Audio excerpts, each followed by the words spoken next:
વિજાપુર તાલુકાના ફુદેડા ગામના વિકાસ કાર્યોમાં રહી ગયેલા વિસ્તારોમાં માર્ગ અને સ્વચ્છતા સંબંધિત સમસ્યાઓનો સત્વરે ઉકેલ લાવવા માટે ગ્રામજનો દ્વારા તાલુકા વિકાસ અધિકારી ગોવિંદભાઈ ચૌધરી સમક્ષ લેખિત રજૂઆત કરવામાં આવી હતી.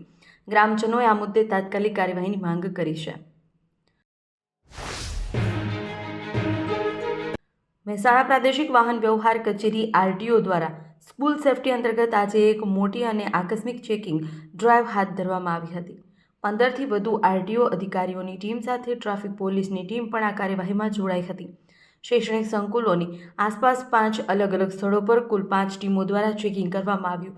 આ સ્પેશિયલ ડ્રાઈવ દરમિયાન સ્કૂલ વાન અને સ્કૂલ બસોનું પણ સઘન ચેકિંગ હાથ ધરવામાં આવ્યું હતું.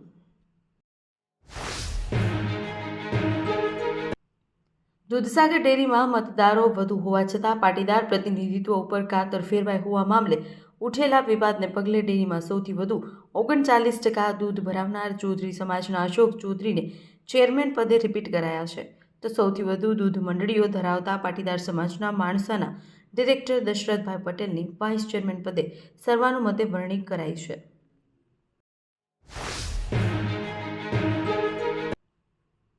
મહેસાણા તાલુકા પોલીસે ગિલોસણ ગામે રહેણાંક મકાનમાંથી ₹26,320ની કિંમતના 526.40 ગ્રામ ગાંજા સાથે એક શખ્સને ઝડપી પાડ્યો છે, જ્યારે ગાંજો લાવી વેચાણ કરનાર વોન્ટેડ પુત્રને ઝડપી પાડવા ચક્રો ગતિમાન કર્યા છે.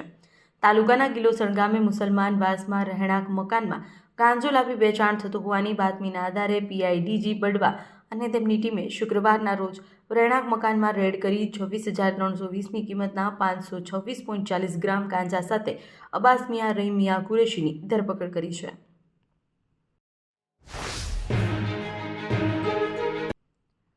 વિસનગર નગરપાલિકા દ્વારા સવાલા દરવાજાથી દીપરા દરવાજા સુધી વરસાદી પાણીના નિકાલ માટેની પાઇપલાઇન નાખવાની કામગીરી ચાલી રહી છે. કામગીરી દરમિયાન જમીનની અંદરથી પસાર થતી પીવાના પાણીની મુખ્ય લાઇન તૂટી ગઈ હતી. લાઇન તૂટવાને કારણે હજારો લીટર પીવાનું પાણી ધોધમાર પ્રવાહ સાથે રસ્તા પર વહેવા લાગ્યું હતું. પાણીના ઊંચા ફુવારા ઉડ્યા હતા, જેને કારણે મોટા પ્રમાણમાં પાણીનો વેડફાટ થયો હતો.